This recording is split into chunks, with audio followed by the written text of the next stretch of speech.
Hey YouTube, what is going on? I am back with some more Super Smash Bros. Picks of the Day discussion and analysis, and as always, I'm just gonna jump right into it. So, first off, we have a trophy of Rayman, and Sakurai said in the caption, "In order to make Rayman's trophy, we asked Ubisoft to share the references.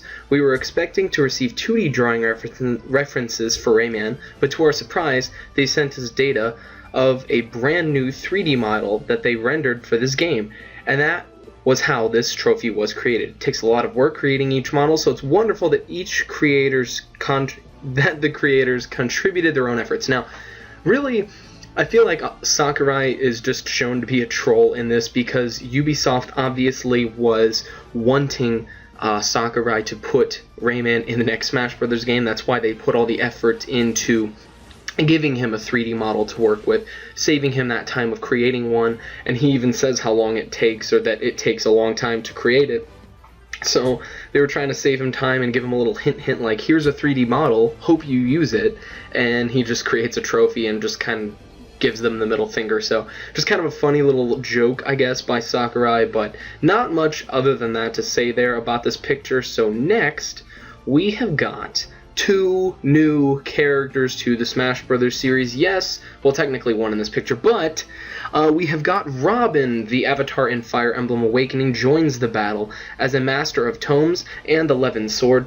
Robin's not like any other sword fighter. You can also select Robin's gender when you play. So this is very cool, very similar in the sense of the Wii Fit Trainer, where you are able to pick either male or female for your avatar, for your character. And I will, of course, include a link down below if you have yet to see the trailer for when this character was released, along with two other characters, one returning, one newcomer. And, of course, it's very awesome. The way Sakurai is introducing many of these newcomers and or veterans, very, very interesting. Always fun to see these videos. But once again, link down below. And anyways, if you watch this footage, you will notice that easily Robin is one of the most unique spellcasters we've ever gotten, or rather, the only spellcaster that we've ever gotten. No Zelda does not count. Only spell type thing that she does that's long range is her side B. That's about it. So I would not personally consider her as a spellcaster, but Robin uses his book of tomes to cast various spells for long range. Then he'll pull out his Levin sword and do some damage that way, which is very cool. And there are other picks going into a little bit more in-depth about his moveset later. But once again, male and female Robin, very, very cool. Next up, we have Captain Falcon, the one, the only, the Falcon punching, knee of justice giving Captain Falcon. And Sakurai says, "And welcome back, Captain Falcon. When are you ever getting a new game of your own?" And it's just kind of poking fun that he's never had really an F-Zero game made since I couldn't even tell you when. But Captain Falcon back is just amazing. He's one of the most iconic Smash Brothers characters out there. Falcon punch, the knee, the stomp, everything he does is just awesome, and he's just a smooth, fast character that pretty much everyone loves to play. So not much to say there except that Captain Falcon is awesome. So next. Next up, we do have a little bit of a poster here, and not really much of anything to say about this. It's just an illustration drawn by Yusuke Kozaki. I'm probably butchering that. If I am, so be it, sorry. But pretty cool art drawn by this person who originally was the illustrator of Fire Emblem Awakening. Really cool art right here. Looks really crisp, really clean, just awesome in general. But next, yes, and if you look on your left right there, along with Robin, this is what Sakurai said, Lucina joins the battle. Her physical abilities are identical to Marth's. It must be in her DNA. However, where Marth's power is concentrated in the tip of the sword, Lucina's attack strength is balanced throughout the weapon, which may make her easier to control. She's also a bit shorter than Marth.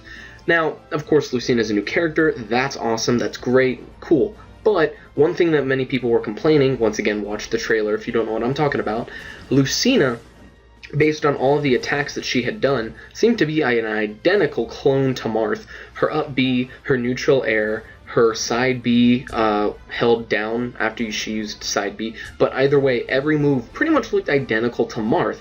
However, one thing that he did point out, though, is that Marth, if you did not know, his sword concentrates the most power at the tip of his sword. So if he hits someone with the tip of his sword, it will have the most knockback, it will do the most damage. However, hitting it at the base or in the middle of his sword, it won't do as much damage, whereas Lucina's, it's concentrated throughout the sword. So if you remember Roy from Melee, or when he was reincarnated into Project M, he does the most damage at the base of his sword. So I think that Sakurai is basically going to take Marth and Roy and take both attributes that they had, smack them together, and kind of make a balanced character, in a sense, in the form of Lucina. Probably an easier way to use Marth, or could even be just as good as Marth.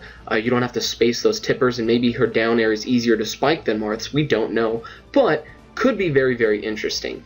But moving on to the next picture, we just see a little bit of Lucina, Marth, and the male and female Wii Fit trainer. And Sakurai says, with the Wii Fit trainers, the male and female Robins, the Villagers, and Little Mac, varying their appearances and voices work just like selecting alternate color variations. However, whenever there is a small difference in abilities, that character gets an actual roster slot. That is why you can select Lucina individually.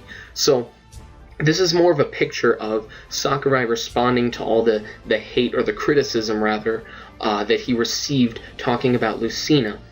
Now, Lucina, once again, seems to be a clone, but as I said earlier, her power is throughout her sword, whereas Marth is at the tip. So he really wanted to clarify that, no, she's not a clone. While her moveset may look identical, it has very different attributes, and you play her a little bit differently. Whereas Marth, of course, you're spacing, but it seems like Lucina, you could probably just hop in and just be very, very aggressive without worrying about spacing. So, moving on to the next picture here.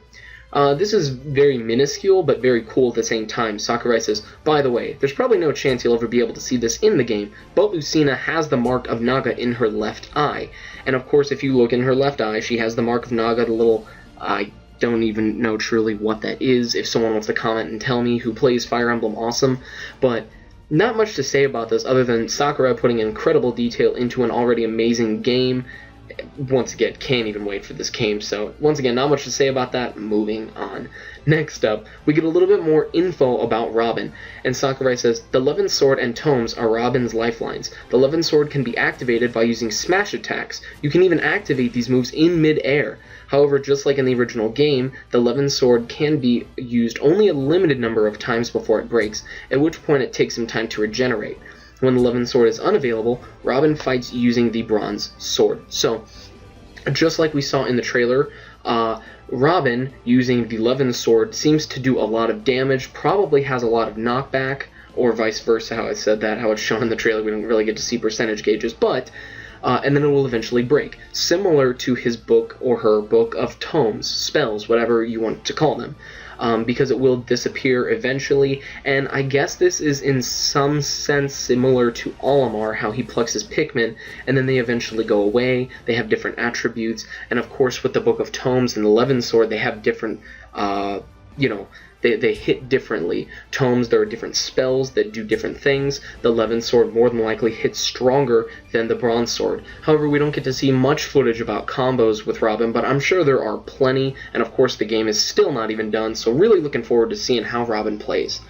Next up, we have another picture of Robin, and Sakurai says, the way Robin launches Arcfire is kind of crazy. He or she calls down a bolt of flame from above, then launches a pillar of fire. By the way, Robin's tomes changes with each special attack. So it seems here that we do get a little bit more info about the tomes, saying that maybe they work in a fixed order. It could be fire, then lightning, and then forth. I don't quite know the order, but based on what this is telling us, it seems as though there are different spells in a certain order that we were more than likely going to have to memorize, which should not be hard, because it seems as though if you look in Robin's hand, they are holding a red book, whereas sometimes you'll see it being green or yellow, so could give us a little indicator of what the spell is we're going to be using to help us give an idea of how we're going to be attacking better. So really cool little mechanic there. And next we have got a 3DS screenshot. Really nothing to say about this at all, just Sakurai being a little lazy on this picture, but he did give us three characters, 2 newcomers and 1 veteran back, so I can forgive him for this, but it just says, we have Nintendogs plus cats. How could we forget them? Just FYI, there are about 5 dog breeds in this game. This was me, reporting from the 3DS exclusive stage, Living Room. Nothing to say here. We have cats and dogs. Woohoo. That's about it. Other than that, it's all aesthetic purposes. And finally, the last picture of this week, week 29, Sakurai says, here's a screen KO shot. There are also patterns where players will disappear into the sky for star KOs, but as the match's time limit approaches, these KOs will not occur anymore. So, side note, you can see the very funny detail of Mario's face just getting smacked up against the screen, as well as Little Mac just, falling into it. Just kind of funny, and the animations will just look very crisp and nice. But, more importantly, what he's trying to say here is, if you are playing a timed match, which more often than not, people will, if they're playing with friends or just in a group to have fun, but me personally, I play stock matches more often, but this will of course apply more to timed matches, because if there are about 5 seconds left and you knock your opponent out, and they go to a star KO where they're swinging around in the background and then they disappear into a star, those KOs won't appear in whatever time limit is left in the match, so that you rewarded your KOs that you get sooner by hitting the front of the screen or having your opponent hit the front. So you'll be awarded a KO more often than missing it and possibly even losing the match because of that. So very cool little mechanic that he decided to throw in there, and yeah. So that is the final picture. I hope you guys enjoyed this week's analysis and daily pictures. If you have anything to say about Robin, Captain Falcon, Lucina, please leave a comment down below. I'd always love to know what your opinions are, what your thoughts are, predictions, etc. And anyways, once again, that is going to be the final picture. That is the video. Thank you all for watching. Comment, rate, subscribe, and I will see you all later.